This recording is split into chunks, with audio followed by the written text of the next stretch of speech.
Hoy en Butacas Vacías estamos con el profesor Alberto Bárcena y vamos a hablar de Las dos ciudades, el próximo libro que va a sacar Dios mediante en enero, ¿no es así? Sí, en enero aparece el libro, el subtítulo es Las dos ciudades y el título, la primera parte es Iglesia y masonería. ¿Por qué la necesidad de este libro, no? ¿Por qué se decidió a escribirlo? Porque yo ya he impartido 3 seminarios sobre este tema y he comprendido que en los últimos años la confusión es muy grande. Muchos católicos, como es lógico, estaban desconcertados y yo me proponía con este libro recopilar la doctrina de la Iglesia sobre este tema. ¿Qué han dicho los papas a lo largo del tiempo sobre la masonería? Porque también ha habido una eh, intencionada deformación de la realidad precisamente para que el católico pensara que ya era posible la doble pertenencia. Y esto viene no de ahora, desde el siglo XVIII ya lo están diciendo los papas. Y por supuesto ahora mismo estamos en plena campaña de normalización en la que parece que ya pues es el vale todo, igual que otras cosas, ¿no? Pues la masonería pretenden de nuevo eh, presentarla como algo que es una opción para el católico. Y me parece urgente sacar adelante un libro que fuera recopilación de doctrina, que hay muchísima, pero no solo eso, sino también contextualizar históricamente esas condenas pontificias para que se comprendiera o el lector entendiera mejor de qué hablaban los papas, ¿no? Porque a mí me dijo una señora en un seminario, no, en una conferencia que di, un coloquio, que si yo leía solamente las condenas de los papas pero no contaba más, podría parecer que había sido una fijación del sumo pontífice, fuera quien fuese, el condenar a la masonería durante 300 años. Pero claro, si ya lo contextualizas, la gente por sí misma empieza a entender el porqué de las condenas. Vamos con el origen de la expresión. Usted dice que dimana del Evangelio, pero por ejemplo San Agustín recalca mucho esta idea, ¿no? De las dos ciudades. El subtítulo de mi libro precisamente es por San Agustín, porque en la condena más contundente, la más larga que se ha hecho sobre masonería nunca, que es de León XIII, Humanum Genus, de 1884, precisamente cuando en la introducción empieza a explicar de qué es, de lo que va a hablar, qué tema aborda, cita a San Agustín y dice textualmente: agudamente conoció y describió Agustín estos dos reinos a modo de dos ciudades contrarias en sus leyes y deseos, compendiando con sutil brevedad la causa eficiente de una y otra en estas palabras. Y aquí viene la cita: dos amores edificaron dos ciudades. El amor a sí mismo hasta el desprecio de Dios edificó la ciudad terrena. El amor de Dios hasta el desprecio de sí mismo la celestial. Queda clarísimo y además he comprobado al trabajar con esta encíclica y con mis alumnos que esto capta la atención del lector y piensa ya, claro, me está avisando el Papa que me va a hablar de la lucha entre el bien y el mal, las dos ciudades. Luego, si al abordar el tema de la masonería lo inicia con semejante preámbulo, hay que poner mucha atención porque nos va mucho en ello, ¿no? Y este preámbulo o esta introducción yo he visto causar efecto muy fuerte en algún chico joven, sobre todo, que estaba pensando la posibilidad, por presiones familiares, de entrar en la masonería. Y esto fue lo que se le quedó más grabado, ¿no? Que estaría en el bando del demonio. Porque antes de eso, antes de lo que acabo de leer, en esa introducción dice León XIII: el humano linaje, después de que por envidia del demonio se hubo, para su mayor desgracia, separado de Dios, quedó dividido en dos bandos, diversos y adversos. Uno de ellos combate asiduamente por la verdad y la virtud, y el otro por todo cuanto es contrario a la virtud y a la verdad. El uno es el reino de Dios en la tierra, a la Iglesia, a la cual quien quisiere estar adherido de corazón, necesita servir a Dios y a su unigénito Hijo con todo su entendimiento y toda su voluntad. El otro es el reino de Satanás, bajo cuyo imperio y potestad se encuentran todos los que, siguiendo los funestos ejemplos de su caudillo y nuestros primeros padres, rehúsan obedecer a la ley divina y eterna, y obran sin cesar, o como si Dios no existiera, o positivamente contra Dios. Dicho esto, viene la cita de San Agustín. Por tanto, el que empiece a leer esto, evidentemente, no se pierde, ni se va a asombrar de todos los argumentos que utiliza León XIII después. Cristo dividió la historia no solo cronológicamente, ¿no? Se empieza a contar antes de Cristo y después de Cristo, sino también en las ideas, ¿no? O de Cristo o del mundo. ¿Por qué Cristo al encarnarse no admite medias tintas? O se está con él o se está contra él. Sobre ese tema he recogido algunas citas, aunque hay más, en los Evangelios. La más conocida o la que me vino primero a la cabeza fue: el que no está conmigo está contra mí, y el que no recoge conmigo desparrama. Esto es de Mateo 12:30. El que no está con nosotros, dice también en el Evangelio de San Marcos, está con nosotros, viceversa. Nadie puede servir a dos señores, dice también el Señor, porque o aborrecerá a uno y amará al otro, o se apegará a uno y despreciará al otro. Mateo 6:24. La profecía de Simeón, que tenemos en San Lucas, también es muy clara. Este será puesto, le dice el sacerdote Simeón a la Virgen cuando va a presentar al niño en el templo, este será puesto para la caída y elevación de muchos en Israel, y para ser señal de contradicción, a fin de que queden al descubierto las intenciones de muchos corazones. Y siguiendo con el Nuevo Testamento, también he recogido de la carta a los Corintios: ¿qué armonía, se pregunta San Pablo, tiene Cristo con Belial? Es decir, no hay más que dos bandos, no hay tierra de nadie, y esto está ya adelantado en el propio Evangelio, de manera que ya nos avisaron. Estas dos ciudades, ¿cómo se pueden ver en ejemplos prácticos a lo largo de la historia, ¿no? Ha habido muchas guerras, muchos intereses creados, pero en el fondo está esa lucha entre el bien y el mal, ¿no? ¿Cómo se ha venido dando esto desde tiempos de nuestro Señor hasta nuestros días? Pues claramente se ve que la ciudad que ha querido, como decía León XIII, servir a Jesucristo, al bando de Jesucristo, ¿qué ha hecho? Cumplir la ley de Dios. Cumplir la ley de Dios. Y para eso tenemos también la natural. La ley natural que ya hace tiempo, como dijo Benedicto XVI en el Bundestag, se ha convertido en una peculiaridad católica, desgracia enorme de la humanidad, porque realmente el combatir contra el bien espiritual acaba siendo un combate contra incluso el de aquí, el bien material. La democracia en muchos países ya, por no decir que en todos, o en la mayoría, tiene este vicio de origen añadido porque no estaba en el origen de las democracias, pero sí que ese desterrar la ley natural hace que el propio sistema político, sea este o sea otro, pierda legitimidad, porque no se defiende el bien común. Y claro, quien ha atacado el bien común, el espiritual concretamente, pues ha estado en el bando de Satanás, como dice León XIII. ¿Cuál sería la síntesis del libro que va a sacar en enero, ¿no? ¿Cómo lo ha estructurado? ¿En qué capítulos? Primero, en el capítulo primero, hablo de los orígenes y precedentes, dónde se funda, cuándo y cómo, las creencias fundamentales, deísmo, sincretismo, panteísmo y gnosis, porque la masonería profesa una gnosis antropocéntrica. ¿Podría explicar estos términos por si algún Sí. oyente, algún televidente, pues no los conoce, ¿no? Gente que a lo mejor pues le suenan las palabras, deísmo, pero ¿qué será eso? De una manera muy sintética, explicar un poquito qué es cada una de Deísmo es ellas. la creencia que se extendió a partir de Inglaterra en el siglo XVII, sobre todo, y que la Ilustración francesa hará suya también, en un Dios nebuloso, lejano, no providente, que creó el mundo, eso sí, y prácticamente se desentendió después. Sería una visión un poco filosófica, por supuesto, que rechaza la revelación, pero al menos admite que hay un creador, con lo cual estaríamos cerca de, a lo mejor, los filósofos de las escuelas socráticas, pero no más. Con lo cual ya aquí parece una cosa irrelevante, pero es muy grave ese rechazo de la revelación, ese rechazo de la fe revelada, de la verdad.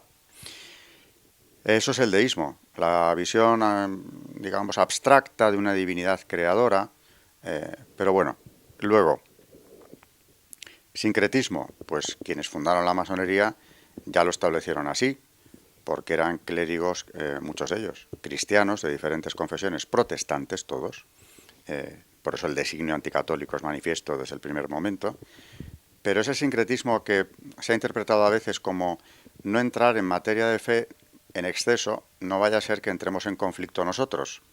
No es cierto, porque es verdad que la masonería es sincrética y que ha buscado siempre, como dicen ellos, lo común a todas las religiones, si es que tal cosa existiera, que no existe. Pero cuando se profundiza más, vemos que ese sincretismo, que por supuesto es una argucia diabólica, ¿no? Porque al final estás negando al Dios verdadero, ¿en aras de qué? Pues también como lo han dicho los papas, ¿no? En aras del dogma relativista. El relativismo actual en el que estamos, el pensamiento único que se va imponiendo ya casi del todo en Occidente, viene de ese sincretismo. Decía Juan Pablo II en Centésimos Annus que el católico no es fiable ya desde un punto de vista democrático al adherirse a la verdad. Y esa construcción o esa visión de la adhesión a la verdad es relativamente nueva.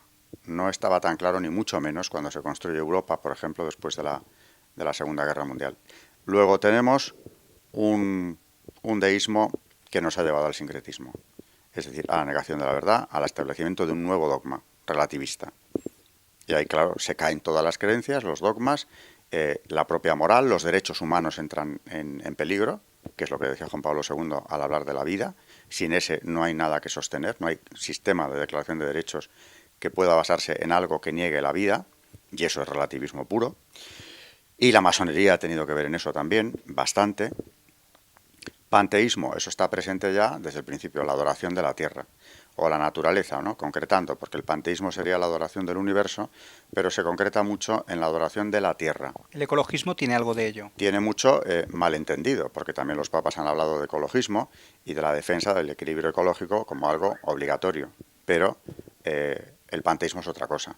Es la adoración de la tierra que se convierte ya en la diosa madre, en una divinidad a la que hay que adorar, y llevándolo al extremo ocurre lo que ya está pasando, ¿no? Que el hombre es una plaga del planeta Tierra de la que hay que defenderle, porque el hombre es inferior a la Tierra, por supuesto, la divinidad es la Tierra. Y la gnosis es lo más importante quizá de este capítulo, porque ahí explico algo menos conocido de la mayor parte de lectores, que es la creencia, que es la gnosis. Pues es la creencia en que hay un conocimiento oculto salvífico que pueden suministrarte ciertos iniciados, que no está al alcance del común de los mortales, y que te pone por encima de ellos, de los que en masonería se llaman profanos, los que no son masones, que al adquirir este conocimiento se convierten ya en una piedra cúbica, es la perfección, no necesitan mesías ni salvadores, están por encima de eso, y claro, para elaborar esto yo sostengo siempre, y aquí en el libro lo digo, que la gnosis es la más perversa de todas las herejías, porque se estudia como herejía cuando yo realmente pienso que ni siquiera lo es. Es otra desviación, pero herejía es que hay un fallo en el conocimiento de la... O sea, hay un punto al menos en el que la verdad queda en entredicho. Y la gnosis es que parte de una mentira elaborada, porque otras herejías parten, claro, del error y de la soberbia del heresiarca, pero la gnosis parte de un engaño perfectamente articulado previamente. Esto ya en el siglo I y II los cristianos padecimos un brote gnóstico, en el cual aquellos primeros gnósticos hablaban de unos evangelios que se inventaron ellos, el Evangelio de Tomás, el Evangelio de Felipe, el Apócrifon de San Juan, unos textos inventados claramente, donde mezclando trigo y cizaña, es decir, la verdad del Evangelio con otras frases que atribuían a Cristo, elaboraban una gnosis que se ha llamado cristiana, pero que cuando profundizas en ella es absolutamente anticristiana, es más, es incluso antimonoteísta. La gnosis también tiene una vertiente judía, donde pasaba lo mismo. Moisés habría dado dos mensajes distintos al pueblo, el decálogo para la mayor parte y otro más elevado para los iniciados. Y la masonería retoma esto, y en las constituciones de Anderson, que por cierto fueron invocadas por el cardenal Rabasi como un punto de unión, ya que las habían elaborado clérigos cristianos, pero en esas constituciones lo que dice es que el conocimiento oculto que la masonería puede suministrar es un conocimiento que arranca desde Caín, que va pasando por todo el Antiguo Testamento como algo oculto, una sabiduría oculta, que a ellos se les transmite por el pueblo de Israel, Moisés, que es masón, según ellos todo el mundo lo ha sido, claro, todo ser relevante en el Antiguo Testamento lo es. Los conocimientos del Antiguo Egipto los han hecho suyos también, y luego llegamos a un personaje crucial en las constituciones, que es Irán Aviv, al que convierten en arquitecto del templo, porque está en el libro de los reyes este personaje, pero como un broncista que el rey de Tiro envía a Salomón. Ellos lo han elevado a la categoría de supremo arquitecto, y que además, por cierto, es el que recoge ese conocimiento oculto, que es por lo que le matan, por envidia y por arrebatarle los secretos de la maestría, los secretos masónicos, ¿no? Y a partir de ahí, pues ya sostienen que ellos, por distintos caminos, han conseguido guardar o preservar ese conocimiento oculto hasta que lo ofrecen al que se inicia. Y por eso la masonería es un proceso iniciático dividido en grados de conocimiento hasta llegar al conocimiento final. Por eso en este capítulo yo hablo del Gadu, el gran arquitecto del universo, que sería un equivalente al ser supremo de los deístas, pero quizá incluso más amplio en un sentido, porque para algunos masones es solo algo simbólico, pero es en él en el que hay que creer. Porque es verdad que también, como se ha argumentado a veces, el propio Monseñor Rabasi y otros masones, otros no le quiero incluir a él en la masonería, pero desde luego le ha hecho un buen servicio, ¿no? Con aquella carta que publicó en febrero, o ese artículo que apareció en Il Sole 24 Ore en el mes de febrero de 2016, abriéndose a la masonería y al diálogo como si tal cosa no hubiera existido. Bien, pues en la gnosis masónica, en las constituciones de Anderson se ve muy bien, no se pueden invocar desde una perspectiva católica, porque eso es invocar un documento gnóstico, por más que lo hubieran redactado unos clérigos cristianos o un equipo de ayudantes de Anderson, precisamente, que es quien lo pone o quien lo promulga prácticamente ya en 1723. No, ahí no tenemos punto de unión ninguno. Cualquiera que lea las constituciones, la parte histórica, comprende que eso va frontalmente contra el cristianismo, aparte de que no se menciona a Cristo. Toda esa gnosis queda circunscrita al Antiguo Testamento. Y por supuesto es una deformación del mismo que a mí me recuerda mucho a lo que hicieron los gnósticos cristianos cuando se inventaron los evangelios gnósticos, ¿no? Lo mismo. Y por último, digo, en ese camino de creencias o en esa mezcla de creencias tiene cabida Lucifer, que es un ser que la masonería distingue, no toda, pero una buena parte sí, y en los grados altos prácticamente toda. Distinguen de Satanás como el portador de la luz. Lucifer es el portador de la luz y es el que acompaña en ese trayecto al masón que finalmente descubre su perfección o se perfecciona siguiendo la luz de ese conocimiento oculto que te brindan, pero siempre detrás de la antorcha de Lucifer. Por aclarar términos y para precisar, la gnosis sería como la religión de la masonería, dicho en palabras sencillas. Sí, con todos los elementos anteriores, porque claro, parten de eso, no admitían ateos, la masonería regular lo dice, y también Rabasi se hacía eco de ello, no admitían ateos como algo positivo. Y cuidado con eso, porque la palabra creyente se puede utilizar y se hace hoy en día para lo peor de lo peor. La rectora de Harvard, la Universidad de Harvard, hace 2 años, cuando autorizó una misa negra en el campus de su universidad, alegaba, cuando protestaban asociaciones y otras universidades, que no podía impedírselo a los satanistas porque eran creyentes. Cuidado con esto, porque el ser creyentes, que es una palabra con una connotación positiva, en principio, puede significar que el que crea en lo que sea puede practicarlo. Bueno, pues en el caso llegaríamos a un límite muy claro aquí en el satanismo. Aunque claro, creyentes, cuidado con la palabra, yo también creo en el demonio, por supuesto. Todos los católicos tenemos que creer en el demonio como un ser personal, no como una abstracción. Creemos en él, pero de eso a que se le rinda culto fue el argumento que utilizaron los cristianos de Estados Unidos para impedir que esa misa negra tuviera lugar. Eso viola mis derechos, porque es una afrenta gravísima a Dios. Y usted puede autorizar ahí lo que quiera, pero no algo tan gravemente ofensivo para millones de norteamericanos. Y finalmente la rectora, 2 horas antes, suspendió la misa negra que se celebró enfrente del campus, pero no en él. Así que cuidado con esto de la creencia que la masonería exige, o exige la regular, no todas ni mucho menos, las distintas obediencias la exigen, pero esa creencia que está en su origen lo que exigen es, o dicen que no admiten estúpidos ateos. Pero es que cabe todo esto que no es ateísmo dentro de la masonería. Por tanto, parece como ya si el no ser ateo fuera una patente de santidad, de rectitud, o por lo menos de una actitud constructiva, como por utilizar una palabra muy leve, hacia el cristianismo, cuando es todo lo contrario, porque todo esto que yo acabo de decir es incompatible con la fe revelada. Claro, porque dice San Juan de la Cruz que después de venir Cristo y revelarse, el que espere otra revelación, pues que sea anatema. Por supuesto, pero si encima... Bueno, y en revelaciones particulares hay muchos grados, pero es que si encima coges el documento en cuestión, lo lees y ves que hay una contradicción abierta con la revelación, incluso una manipulación del Antiguo Testamento, es que es tan descarada la manipulación que queda claro que de la mentira ya sabemos quién es el Señor. Luego, quien haya manipulado los textos sagrados para concluir que te ofrecen algo reservadísimo a los que se inician, ¿a quién ha servido? Ya en el momento que elaboraba el documento, no digo a partir de ahí, en el momento de elaborarlo, la mentira tiene un señor muy claro, que es precisamente el que dirige el bando que, como decía León XIII, combate contra el de Jesucristo. Vamos a profundizar en los capítulos de su libro y luego le haré unas preguntas finales. Bueno, esto es el inicio, que me pareció importante ante todo establecer las creencias masónicas.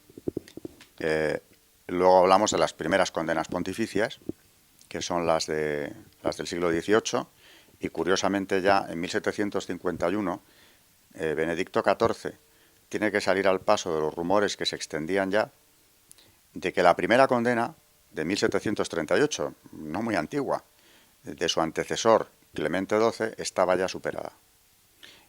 Y dice él que no tendría por qué volver a condenar lo que ya se condenó por un antecesor suyo, pero que ante el insistente rumor que se propaga tiene que hacerlo. Vuelve a condenar e incluye en su texto, que es Providas, todo el texto anterior.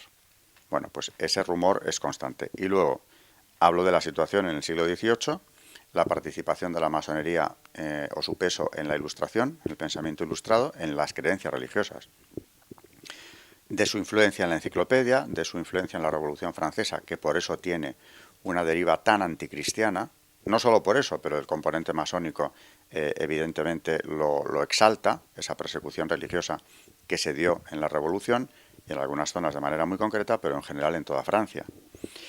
Y una vez acabado este capítulo segundo, pues ya empiezo a ver la masonería, o sea, Napoleón, que tuvo que ver con ella, todo un siglo de condenas pontificias que quedan recogidas, las condenas de los papas de todo el siglo XIX, muy contundentes, porque el lenguaje entonces lo era, y llama a la sinagoga Pío IX, por ejemplo, la sinagoga de Satán, y les llaman constantemente los servidores del demonio, los hijos del demonio, hasta llegar a León XIII, que en 1884, como digo, publica esta encíclica, Humanum Genus, donde analiza perfectamente todas las causas de las condenas. Ya antes, por supuesto, los papas esgrimían argumentos, principalmente reducidos a dos. El peligro que representaba la secta para la salvación de las almas, por practicar todo lo peor, y también el peligro que representaban para la seguridad de los estados. León XIII entra mucho más al fondo, aunque los otros también han hablado mucho de la acción masónica. León XIII entra al fondo y va analizando, página tras página, todo el proceso de ingeniería social anticristiana que la masonería había puesto en marcha desde sus orígenes hasta llegar a la situación ya muy preocupante de 1884. Porque ya habían conseguido, generación tras generación, esto no se improvisa en un año, ni en 20, ni en un siglo, pero con el tiempo sí habían conseguido introducirse en el pensamiento europeo vestidos de liberalismo, de libertades, ¿no?, para conseguir que la demolición de la fe.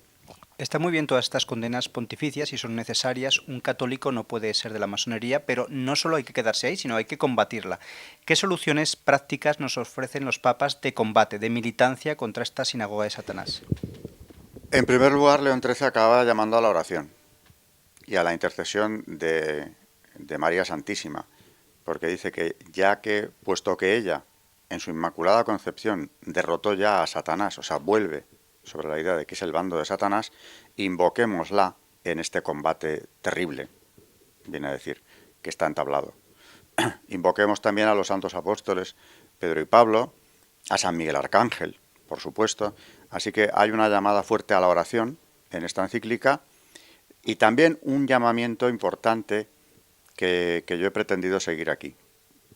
Porque en Humanum Genus, León XIII dice, hay que arrancarles la máscara a los masones. Es decir, detrás de toda esa propuesta de libertades, de garantizar, digamos, una neutralidad del Estado, de garantizar la libertad en todos los campos, lo que hay es un designio claro de extirpar la fe cristiana, concretamente, ¿no? Y esa máscara es la que hay que arrancar. Y luego hay algo que también viene con ellos, que es lo que han llamado reiteradas veces la reforma de la familia. Eso lo denuncia León XIII, ya sus antecesores, y a partir de ahí también. Pero en Humanum Genus explica cómo la masonería trata de adueñarse, y ya lo había conseguido en parte, ¿no?, de la educación, porque dice que quiere formar a los jóvenes tal y como ellos quieren que sean, es decir, extirpando todo concepto de Dios, de la educación. Es el laicismo, que ya en el 19 es muy fuerte y en el 20 va más. La educación y la reforma de la familia, entendiendo por tal cosa el demolerla como institución. Eso es muy curioso y merece un análisis. Porque antiguamente lo que pedían en el 19 y establecían, siempre que tenían ocasión, era el matrimonio civil. Piden el divorcio también, y más adelante vemos cómo están implicados en buena parte los grandes orientes, concretamente el francés, en aprobación de leyes como la de los anticonceptivos, que propuso y sacó adelante un diputado masón, y por eso se llama la ley Neuwirth, y luego tenemos la ley Bail, que es la del aborto, de 1974, que lo introduce en Francia, y sobre esto hablo también en el libro porque casualmente en el equipo de asesores de la ministra Bail estaba Pierre Simon, médico francés que llegó a ser el gran maestre del Gran Oriente de Francia y que además cuenta muchos de estos avatares políticos en un libro titulado La vida ante todo, donde lo que hace es atacarla, porque dice que el defender la vida, dice en su libro, requiere tener el valor de rechazarla, en ciertos supuestos, y habla del aborto, claramente de niños anormales. O sea que en defensa de la vida lo que sostiene es lo contrario, como denunció después el cardenal Ratzinger, que también lo publicó aquí. Aterra leer lo dicho por un jefe, un gran maestre masón francés, dice él, cuando habla de la vida humana como un material sobre el cual trabajar, pero no un derecho primario de la persona. Profesor, como este programa es limitado en el tiempo y no queremos agotar el libro, ¿no? De hecho, también es un aliciente para que lo compren, ¿no? Para no contar todo. ¿Cómo llega pues este análisis hasta el siglo XXI, ¿no? Hasta nuestros días? Pues yo digo siempre que la influencia de la masonería ha sido por dos vías.